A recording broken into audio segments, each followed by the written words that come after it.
کہ اور کائنات میں ایسی کون سی چیزیں ہیں جن کی سملیرٹی اس ورڈ سے ملتی ہو؟ ہے کوئی دماغ میں آپ کے بات؟ آپ دیکھیں کتنی ساری مثالیں ملتی ہیں. کون سی چیز پھاڑ کے نکلتی ہے؟ آپ دیکھیں ایک چھوٹا سا کمزور سا سیڈ جب ہم زمین کے اندر مس گرو مس کر. درخت جی بولے. درخت سے نکلتا ہے. ہاں ایگزیکٹلی. وہی میں آپ کو بتا رہی ہوں کہ جب ہم ایک بیج کو آ، بوتے ہیں پانی کے اندر، وہ اس کے سوئل کے اندر، تو کیا ہوتا ہے؟ ایک سوئل سے وہ نازک سا گرو. پودا. جی. ایک نازک سا پودا ایک سخت زمین کو پھاڑ کے نکلتا ہے باہر. نکلتا ہے نا؟ اسی طرح اور کیا چیز ذہن میں آتی ہے؟ اللہ تعالیٰ نے پہاڑوں کے بیچ میں سے پانی کو نکالا. پہاڑوں کو پھاڑ کے بیچ میں سے پانی آبشار نکلتی ہے، دیکھیے کسی نے؟ اسی طرح آپ دیکھیں آسمان میں بادلوں کو پھاڑ کے پانی نکلتا ہے بارش کا. اسی طرح ایگز کو دیکھا ہے آپ نے؟ ایگز میں سے کیسے ایگز ٹوٹتے ہیں تو دو ٹکڑوں میں ہوتے ہیں تو بیچ میں سے چوزا نکلتا ہے. تو اللہ ٹیچر تعالیٰ میں اس جی اس آیت میں فرما رہے ہیں کہ وہ رب جو یہ سب کام کر سکتا ہے اس کی پناہ مانگتے ہیں ہم. سمجھ آ رہی ہے؟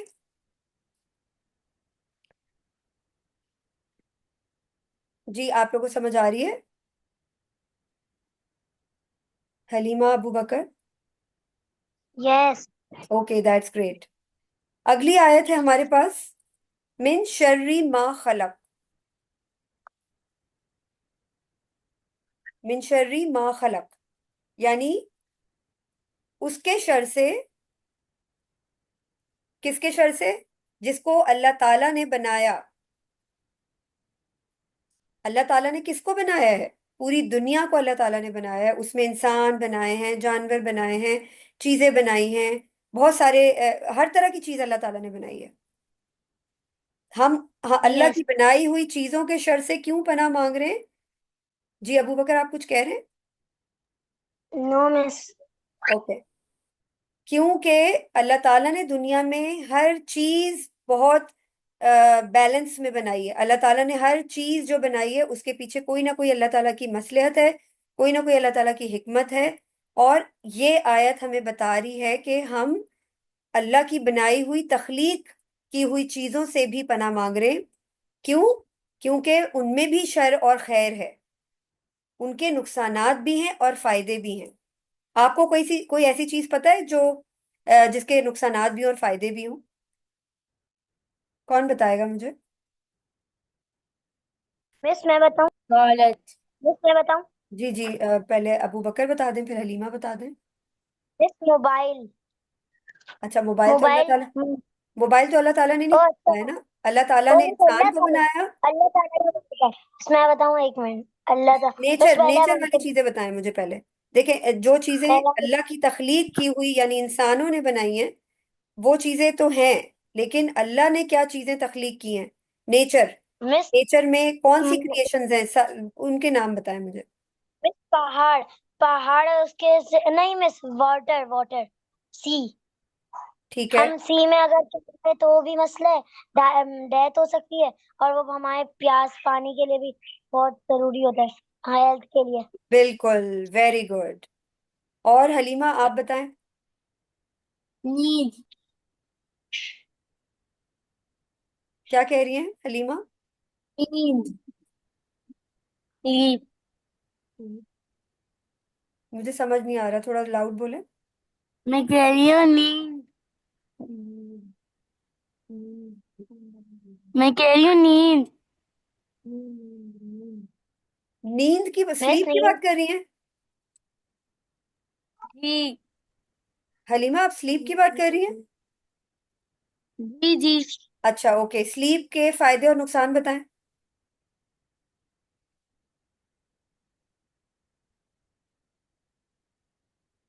جی حلیمہ. زیادہ سوئیں تو ہمارا ٹائم ویسٹ ہوتا ہے، اور پھر اگر ہم لوگ کم سوئیں پھر. اوکے صحیح ہے. اور کون سی چیز آپ کے دماغ میں آ رہی ہے؟ ابو بکر آپ بتائیں کوئی اور چیز. اور اگر ہم زیادہ سوئیں تو ہماری بیٹری چارج. اور اوکے. چیز مس مس ٹری ٹری کے بھی ایک فائدہ، ہم اس سے چیزیں فرنیچر یہ سب بنا سکتے ہیں. اور کوئی کوئی ایسے ٹری ہوتے ہیں جس میں گندا فروٹس ہوتے ہیں، یہ تو ویجیٹیبل تو اس کو بھی نہیں کھانا چاہیے. Very good. دیکھیں، آپ دیکھیں اللہ تعالیٰ نے جانور، انسان، ریپٹائل، ہر چیز کو بنایا ہے، لیکن اللہ تعالیٰ نے ان کے نقصانات اور فائدے رکھے ہیں. جیسے ابو بکر نے پانی کا بتایا. اب دیکھیں پانی کتنا فائدہ مند ہے.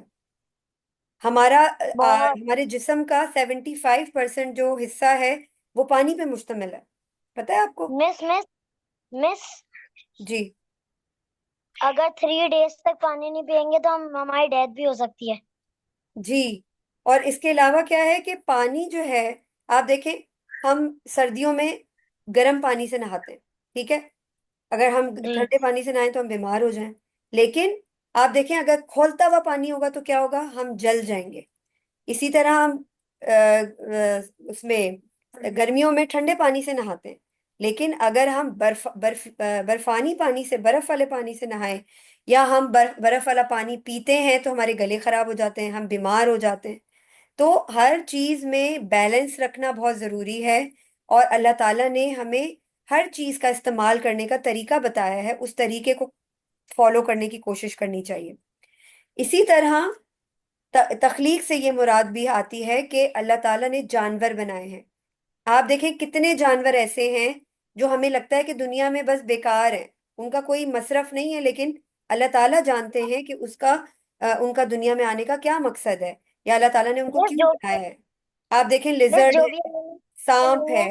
نے مس یہ ہمیں جو لگتا بھی ہے کہ اللہ یہ ہارمفل ہیں، اور یہ کیوں بنائے ہیں اللہ تعالیٰ نے.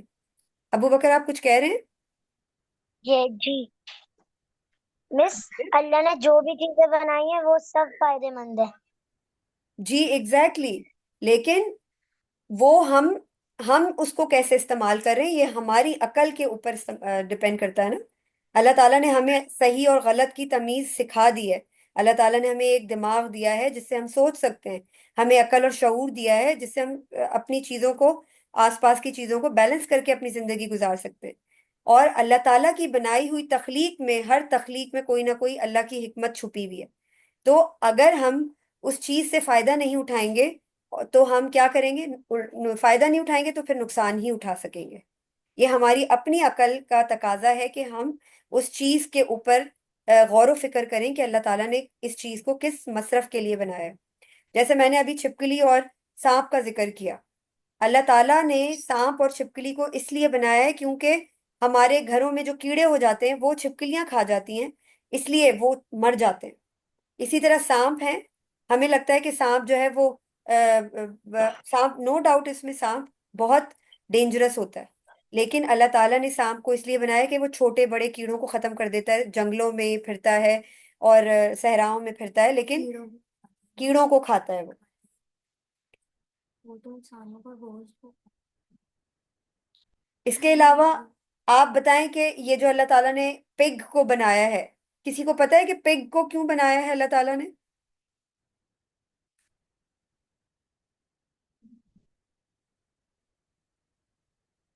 دیکھیں حضرت نوح علیہ السلام کے زمانے میں جب حضرت نوح علیہ السلام نے کشتی بنائی تھی تو اس کشتی کے اندر جب جانور تھے اور انہوں نے جب گند پھیلانا شروع کیا تو پھر اللہ تعالیٰ نے سور کہتے ہیں اس کو، پگ کو، اس کو بھیجا اور اس نے وہ گندگی کھانا شروع کر دی.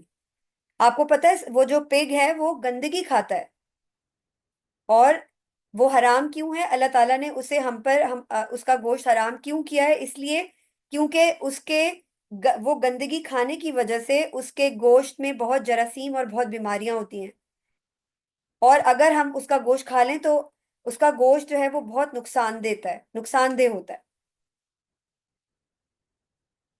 اس لیے ہمیں ہر چیز کا مصرف پتہ ہونا چاہیے، اور اللہ تعالیٰ نے ہمیں گائیڈنس کے لیے قرآن دیا ہے جس سے ہم رہنمائی حاصل کر سکتے ہیں، اور ہم سیرت النبی کے ذریعے اور احادیث کے ذریعے اپنی رہنمائی کر سکتے ہیں.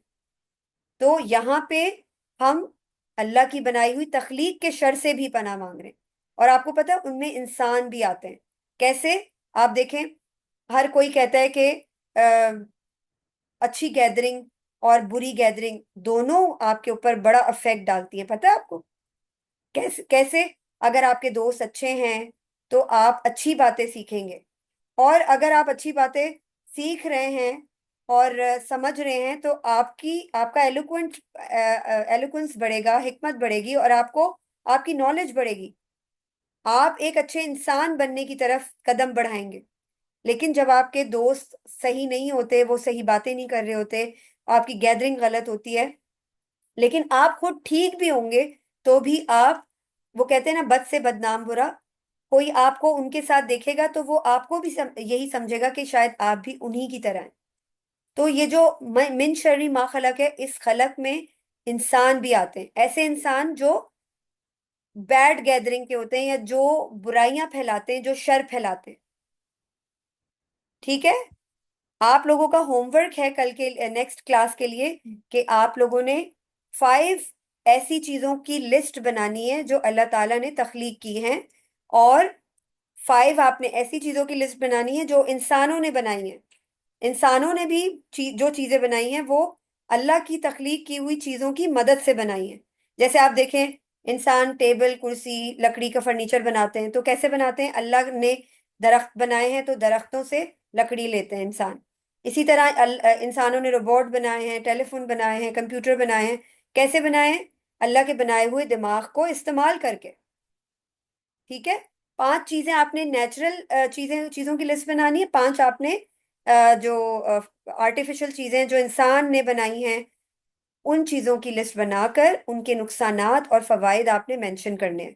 لکھ کر آپ یا تو شیئر کر دیجیے گا یا کلاس میں پریزنٹ کر دیجیے گا۔ ٹھیک ہے؟ اس کے بعد ہم تیسری آیت پہ آتے ہیں۔ تیسری آیت کیا ہے؟ وَمِن شَرِّ غَاسِقٍ اِذَا وَقَبَ، یعنی اور کس چیز کے شر سے ہم پناہ مانگ رہے ہیں؟ اور بدی کے شر سے، اندھیرے کی جو وہ اندھیرے، مطلب سمجھے کہ اس شر سے جب اندھیرا چھا جائے، اندھیرے کے شر سے ہم پناہ مانگ رہے ہیں۔ اندھیرے کا شر کیا ہوتا ہے؟ کسی کو پتا ہے؟ کون بتائے گا؟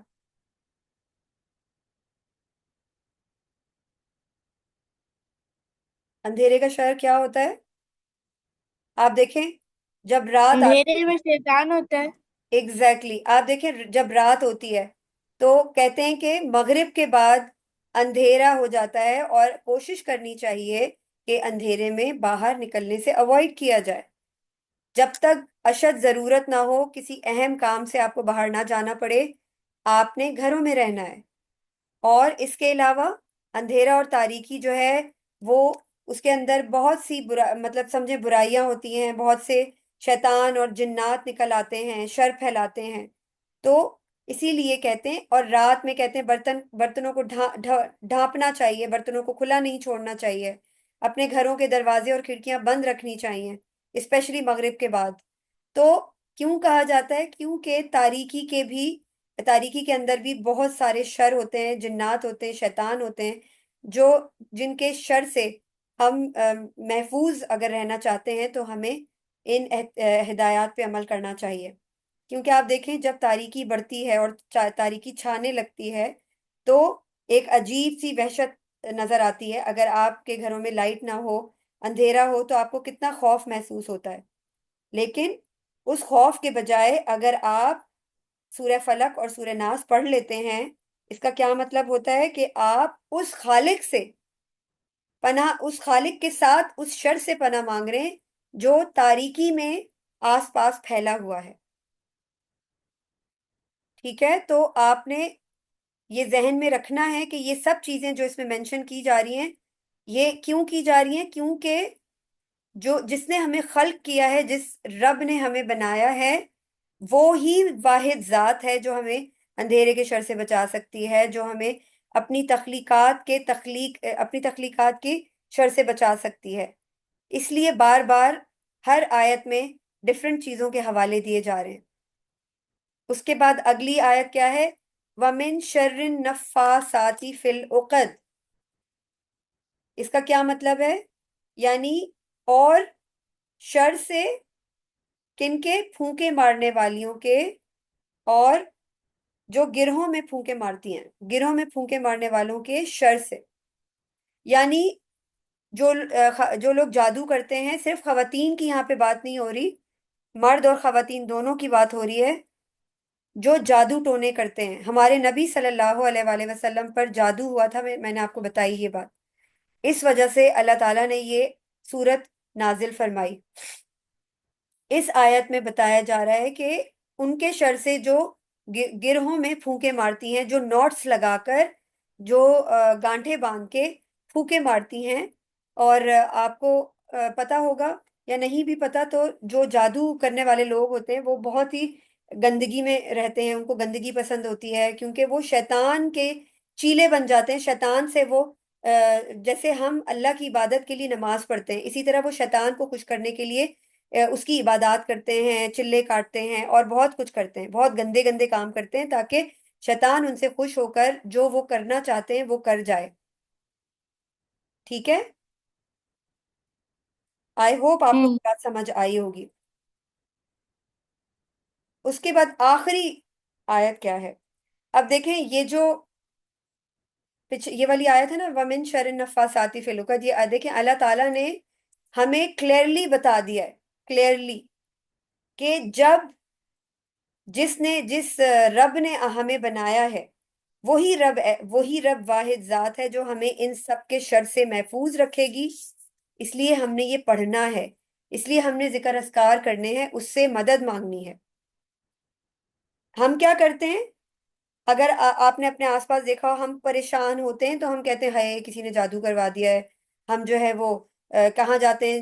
لوگ جادو کا جو توڑ ہے وہ کرنے کے لیے پیروں کے پاس جاتے ہیں، بابوں کے پاس جاتے ہیں، تعویذ گنڈے لینے جاتے ہیں. ایسے نہیں کرنا چاہیے، کیونکہ آپ خود سوچیں نا کہ تخلیق کرنے والی تو ایک ہی ذات ہے، وہ ہے رب، جس نے یہ صورت نازل کی ہے، جس نے ہمیں ایک خزانہ ہمیں دے دیا ہے پروٹیکشن کی فارم میں، سورہ ناس اور سورہ فلق کی فارم میں، معوذتین کی فارم میں.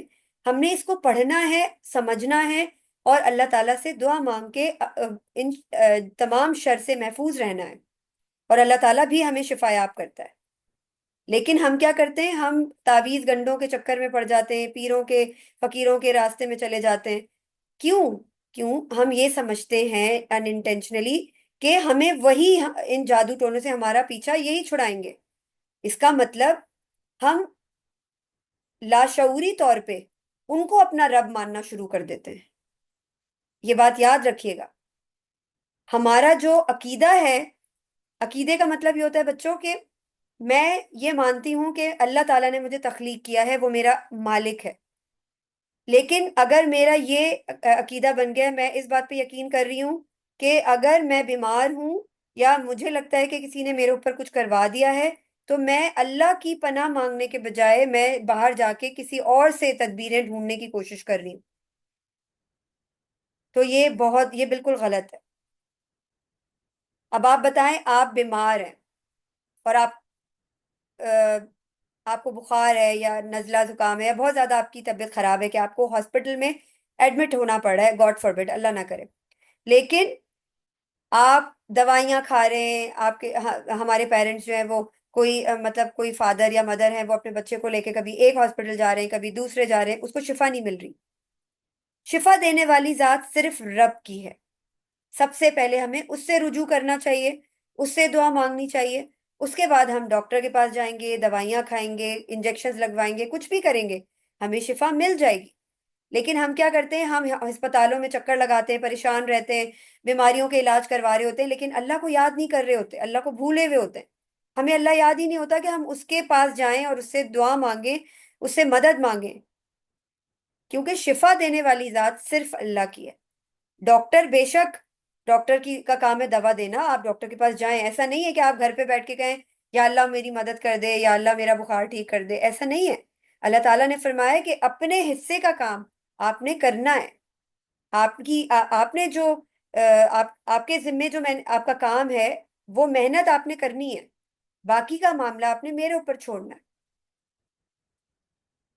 آئی ہوپ آپ کو سمجھ آ رہی ہوگی یہ بات. میں آپ کو جلدی سے ایک دو واقعات سناتی ہوں، آپ کو بڑا مزہ آئے گا اور سمجھ بھی آئیں گی چیزیں۔ ہماری آخری آیت رہ گئی ہے، اگر کور ہو سکی تو ٹھیک ہے، ورنہ ہم پرسوں کریں گے۔ یہ بہت انٹرسٹنگ واقعات ہے۔ ایک حدیث تھی، ایک حدیث میں آپ کو سناتی ہوں۔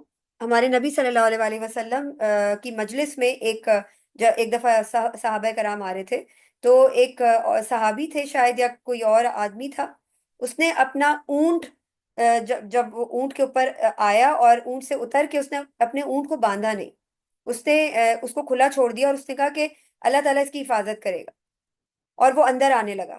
تو I think if I am not mistaken, ہمارے نبی صلی اللہ علیہ وسلم نے یا حضرت عمر فاروق رضی اللہ تعالیٰ عنہ نے اس کو ٹوکا کہ دیکھو، اللہ تعالیٰ تو ہے، اللہ تعالیٰ پہ توکل کرنا بالکل جائز ہے، لیکن ہم نے کیا کرنا ہے؟ ہم نے اپنے حصے کا کام کر کے اس کے بعد اللہ پہ چھوڑنا ہے۔ انہوں نے فرمایا کہ جاؤ اور اونٹ کی رسی کو باندھو، پھر اللہ کے اوپر توکل کرنے کے بعد اللہ پہ چھوڑ دینا۔ تو اونٹ کی رسی کو باندھنا ضروری تھا۔ اب اگر میں کہوں کہ میں اپنے گھر کے دروازے کھڑکیاں کھول دوں، کوئی شر نہیں آئے گا، کیونکہ اللہ تعالیٰ میرے ساتھ ہے، وہ جب تک نہ چاہے تو کوئی پتا بھی نہیں ہل سکتا، تو پھر کوئی شر مجھے کیسے نقصان پہنچا سکتا ہے؟ نہیں، ایسا نہیں ہے۔ اللہ تعالیٰ فرماتے ہیں کہ اپنے حصے کا کام آپ نے کرنا ہے، باقی کا معاملہ آپ میرے اوپر چھوڑ دیں۔ کبھی کبھی کیا ہوتا ہے، آپ دیکھیں بہت سے لوگ جو ہیں وہ جابز ڈھونڈ رہے ہوتے ہیں، ان کے گھر میں کھانے کو کچھ نہیں ہوتا اور وہ جگہ جگہ خوار ہو رہے ہوتے ہیں، لیکن ان کو جاب نہیں مل رہی ہوتی۔ وہ اتنی محنت کرتے ہیں، مزدوری کرتے ہیں، لیکن ان کو 2 وقت کی روٹی کھانا بہت مشکل سے نصیب ہو رہا ہوتا ہے۔ وہ اتنی محنت کرنے کے باوجود کیا کرتے ہیں؟ اللہ سے دعا نہیں مانگ رہے ہوتے، وہ اللہ کو یاد نہیں کر رہے ہوتے، وہ اللہ سے مانگ نہیں رہے ہوتے کہ یا اللہ، رزق دینے والی ذات تیری ہے، ہماری مدد کر اور ہماری مشکلات کو آسان کر۔ تو اللہ تعالیٰ نہیں کرتا ان کی مدد۔ پھر کچھ لوگ ہوتے ہیں، وہ کہتے ہیں گھر میں بیٹھ کے دعائیں کرتے رہتے ہیں، کہتے ہیں یا اللہ تو مجھے کھانا دے دے، یا اللہ میرے رزق میں برکت دے دے، یا اللہ مجھے بزنس کے لیے پیسہ دے دے، یا اللہ مجھے جاب مل جائے، اور پھر کرتے کچھ بھی نہیں ہے، نہ محنت کرتے ہیں، نہ اپنا پسینہ بہاتے ہیں، نہ جا کر جاب ڈھونڈتے ہیں، نہ ہاتھ پیر مارتے ہیں۔ تو آپ کو میں بتاؤں کہ دونوں چیزیں غلط ہیں، آپ نے ایک ساتھ دونوں کام کرنے ہیں۔ پہلا کام ہے آپ نے محنت کرنی ہے، آپ نے اپنے حصے کا کام کرنا ہے، اس کے بعد دوسرا آپشن کیا ہے؟ اس کے بعد آپ نے اپنا معاملہ اللہ پہ چھوڑ دینا، اللہ سے دعا کر کے کہ یا اللہ میرا معاملہ تیرے سپرد، تو جانتا ہے کہ میں نے محنت کی ہے اور میں کر رہا ہوں، باقی میں تیرے اوپر چھوڑتا ہوں، تو نے جو میرے نصیب میں ڈالا ہوگا، لکھا ہوگا، وہ مجھے مل جائے گا۔ اس سے ریلیٹڈ میں آپ کو ایک بڑے مزے کا قصہ سناتی ہوں۔ ایک بزرگ ہوتے ہیں، اور وہ بزرگ کہتے ہیں کہ بھائی جب اللہ نے مجھے رزق میں دینا ہی ہے، اللہ نے تو لکھا ہوا ہے میرے نصیب کا رزق، وہ تو مجھے ملنا ہی ہے، تو پھر میں اتنی محنت کیوں کروں؟ وہ جنگل میں جا کر بیٹھ جاتے ہیں ایک درخت کے نیچے اور کہتے ہیں میرا رزق میرے پاس خود آئے گا۔ وہ کہتے ہیں کہ میرا توکل اتنا اسٹرانگ ہے، میں اللہ پہ بھروسہ کرتا ہوں، کیونکہ مجھے پتا ہے کہ وہی رزق دینے والا ہے، تو وہ مجھے رزق دے گا۔ اگلے دن وہ صبح جب سو کر اٹھتے ہیں تو وہ دیکھتے ہیں کہ دریا میں اتنے بڑے پتے پر ایک گرم گرم حلوہ دھواں نکل رہا ہوتا ہے اور بڑے مزے کا لگ رہا ہوتا ہے، حلوہ آ رہا ہوتا ہے۔ وہ بڑا خوش ہوتے ہیں اور کہتے ہیں یا اللہ تیری قدرت، اور پھر وہ بڑے مزے لے لے کے اس حلوے کو کھاتے ہیں اور اللہ کا شکر ادا کرتے ہیں، اور پھر وہ پورا دن ایسے ہی گزارتے ہیں۔ پھر اگلے دن صبح پھر انتظار کرتے ہیں، اگلے دن صبح اٹھتے ہیں تو دیکھتے ہیں دوبارہ حلوہ آ رہا ہوتا ہے۔ اسی طرح ایک ہفتے تک وہ حلوہ کھاتے رہتے ہیں۔ پھر ایک دن وہ سوچتے ہیں کہ بھائی میں دیکھوں تو صحیح کہ اللہ تعالیٰ نے میرے رزق کا ذریعہ کس کے ذریعے بنا کس کو بنایا ہے۔ تو وہ کہتے ہیں، سوچتے ہیں کہ میں دوسرے کنارے پر جا کر ذرا چھپ کے بیٹھ کے دیکھوں کہ کون میرے لیے رزق لے کر آتا ہے۔ تو وہ دوسرے کنارے پہ جاتے ہیں دریا کے، اور جا کے جھاڑیوں میں چھپ کے بیٹھ جاتے ہیں۔ 2 منٹ رہ گئے، فٹافٹ میں اس کو ریپ اپ کروں گی۔ وہ چھپ کے بیٹھے رہتے ہیں، دیکھتے ہیں تھوڑی دیر میں ایک جوان آدمی آ رہا ہوتا ہے، اور اس نے ویل چیئر پکڑی ہوئی ہوتی ہے، ویل چیئر کو چلاتا ہوا لا رہا ہوتا ہے۔ اس ویل چیئر پہ ایک بوڑھے سے انکل بیٹھے ہوئے ہوتے ہیں۔ جب وہ قریب آتا ہے، دریا کے قریب آ کر وہ ویل چیئر کو روکتا ہے اور پھر پیچھے سے گھوم کر آتا ہے، اس کے ہاتھ میں بہت بڑا سا پتا ہوتا ہے اور اس میں وہی والا حلوہ ہوتا ہے۔ وہ بزرگ دیکھتے ہیں کہ وہ جوان آدمی جو ہے، وہ بوڑھے انکل جو ہیں ویل چیئر والے، ان کے پاؤں میں بیٹھ کر، ان کے پاؤں سوجے ہوئے ہوتے ہیں، وہ ان کے پاؤں پہ وہ گرم گرم پتا رکھ کے اس کی سکائی کرتا ہے۔ کافی دیر تک وہ اس کی سکائی کرتا رہتا ہے اور پھر وہ اس کو پانی میں بہا دیتا ہے۔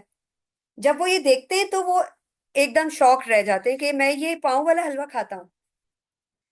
تو پھر وہ ریئلائز کرتے ہیں کہ نہیں، توکل کا یہ ہرگز مطلب نہیں ہے کہ میں ہاتھ پیر چھوڑ کر اور میں ہاتھ پہ ہاتھ رکھ کے بیٹھا رہوں گھر میں اور اللہ تعالیٰ مجھے کھانا دے دیں۔ اللہ نے دنیا میں ایسے تو نہیں بھیجا نا انسان کو، اللہ تعالیٰ نے انسان کے ذمے بہت سے کام لگائے ہیں۔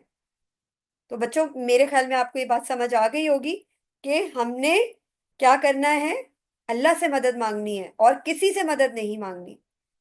آپ کو جوتے کا ایک تسمہ بھی چاہیے، آپ کو ایک چھوٹا سا کھلونا بھی چاہیے، آپ کو ایک کتاب چاہیے، کوئی قیمتی چیز چاہیے، کچھ بھی چاہیے، آپ اللہ سے مانگیں۔ آپ دیکھیں گے کہ آٹومیٹیکلی اگلے دن آپ کی مما کہہ رہی ہوں گی ابو بکر میرا دل چاہ رہا ہے کہ میں آپ کو یہ دلاؤں، آپ کی حیرت کی انتہا نہیں رہے گی، یقین مانیں، کیونکہ دلوں میں ڈالنے والی ذات صرف اللہ کی ہے۔ مجھے جو چاہیے ہوتا ہے میں اللہ سے مانگتی ہوں، اللہ تعالیٰ کسی بھی ذریعے سے مجھ تک وہ چیز پہنچا دیتا ہے۔ آپ لوگ کے ساتھ کبھی ایسا ہوا ہے کہ آپ نے کوئی چیز سوچی ہو اور اللہ تعالیٰ نے آپ کی وہ خواہش بغیر کہے پوری کر دی ہو؟ جی بیٹا، 1 منٹ رہ گیا ہے، کوئکلی اس کو ریپ اپ کرتے ہیں۔ آئی ہوپ آپ لوگ کو بڑا مزہ آیا ہوگا سٹوری سن کر۔ جی حلیمہ اور ابو بکر، 1 منٹ رہ گیا ہمارے پاس، جلدی سے بتائیں۔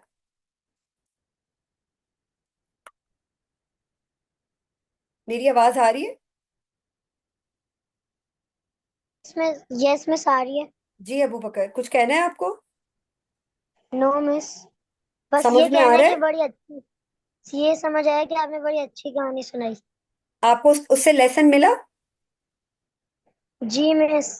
اوکے، تو ہم نے اب نیکسٹ کلاس میں نا ابو بکر اور حلیمہ سے سننا ہے یہ قصہ، ٹھیک ہے؟ آپ لوگوں نے ہمیں بتانا ہے کہ آپ لوگوں نے ان سٹوری سے کیا لیسن لیا، اوکے؟ اوکے مس۔ اور اس پہ آپ نے اپنی مما کے ساتھ بیٹھ کے تھوڑا ریسرچ بھی کرنی ہے تاکہ ہم اس کے اوپر اور مزیدار سٹوریز کو ڈسکس کر سکیں۔ آپ لوگوں نے بھی اس طرح کی مزیدار کی اوکے سٹوریز سوچ کر آنی ہے، ٹھیک ہے؟